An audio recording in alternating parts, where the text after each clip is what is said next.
Succeeding his father Henry VIII, Edward VI came to the throne in 1547. He was only 9 years old, and he had two older sisters, Elizabeth, the daughter of Anne Boleyn, whom Henry had designated as his third heir, and Mary, the daughter of Catherine of Aragon. Edward VI and Elizabeth had both been brought up as Protestants. Henry's oldest daughter, Mary, was a staunch Roman Catholic, and on mainland Europe, the breakaway Church of England was regarded as heretical, in need of being brought back into the Roman Catholic fold by all the great powers of Europe, Spain, France, and Italy. And there would be many people in England, both the nobility and the freemen and women, prepared to assist Europe in returning England to Roman Catholicism and what they regarded as the traditional Christianity which they had been brought up to believe. That potential for conflict was simmering under the surface in England at the beginning of the reign of Edward VI.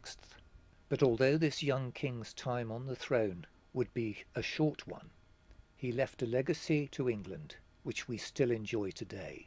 The monasteries had only just been closed, and uses were being sought for the buildings.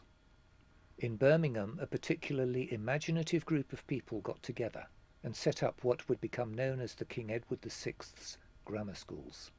A number of other towns followed suit, and Edward wrote out charters enabling his name and coat of arms to be used by the new schools.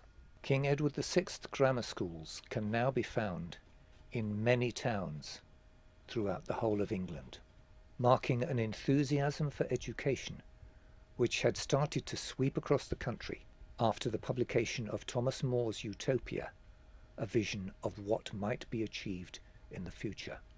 The grammar school system, a preparation for students to go to university, had been established. And one of the most famous of those schools was built here, next door to the Guild Chapel in Stratford-on-Avon. It's still in use today, and it was attended by perhaps the most famous writer in the whole world, William Shakespeare. And we'll return to him and to Stratford-on-Avon a little later on. Henry's son Edward didn't have his father's strong, healthy physical constitution. He was always a sickly child, and he only survived until he was 15. On his death, the conflict between the English Church and Rome, which had been bubbling for over 300 years, began to bite into the very fabric of the nation, and would continue to do so for more than a century. Archbishop Cranmer ruthlessly enforced the new religious order. Those who would not accept it would be burnt at the stake. In addition to the English Bible, there was a new prayer book, and services were being conducted in England's churches, no longer in Latin, but now in English that the people could understand, according to the Protestant ritual. In those days, religion was a part of everyday life for everyone, and there were services for every eventuality. And Cranmer's prayer book is now widely used still, although not every one of the services is in common use. You'll need to go a long way to find this one, giving thanks for the safe delivery of a new baby. But there was much conflict and blood to be shed to keep Cranmer's prayer book alive. The regents during Edward's reign wished to continue with the Protestant succession.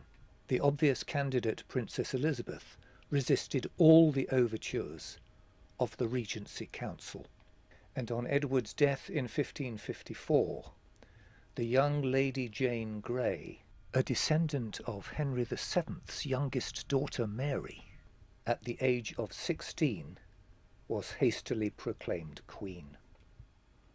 But that didn't meet with the approval of a significant enough proportion of the English people, who wished to see Mary, the Roman Catholic daughter of Henry VIII's first wife, Catherine of Aragon, as their queen.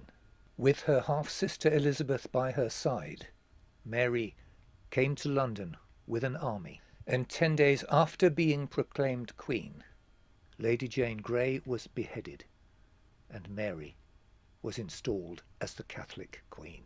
England was once again under the influence of Rome. Services were once again conducted in Latin according to the Roman Catholic ritual. Queen Mary married the Roman Catholic King of Spain, Philip II, and those Protestants who would not renounce their faith would be burnt at the stake, beginning with the Archbishop of Canterbury, Thomas Cranmer, together with 2 other bishops, Latimer and Ridley, who would not renounce the new order. The people of England didn't know where they were. The divisions between the Protestant and the Catholic communities harked back to the times of the civil war between Stephen and Matilda. It was anarchy. People chose what they wanted to believe. Law and order disintegrated. And the enthusiasm to pursue the enlightened ways of thinking and learning about the world in the new universities and grammar schools was almost forgotten in a vitriolic exchange of argument and counter-argument. But the ordinary people of England, working in the fields and in the towns, had welcomed and become accustomed during the reigns of Henry VIII and Edward to learning about their religion in their own language, and a return to the Roman Catholic doctrines and authoritarian abuse which Mary tried to impose was never going to be acceptable to the mass of the English people. They now preferred the new ways. The marriage between Philip II and Mary proved childless, despite a famous false alarm where letters written by Mary herself proclaiming the joy of the safe delivery of an heir and the union of the thrones of both England and Spain, a union never acceptable to the mass of the English people, and letters which were never sent out. Mary had been given her opportunity. The people had been given a reminder of Roman Catholic authoritarianism, and they didn't want it, despite her own best efforts to reintroduce the Roman Catholicism that she believed in. Mary's reign was an unhappy one for both her and her subjects, and she's now remembered as Bloody Mary because of the sacrifices of the English people who were burnt at the stake because of their Protestant faith. And the names of many of those martyrs are recorded the length and breadth of the nation.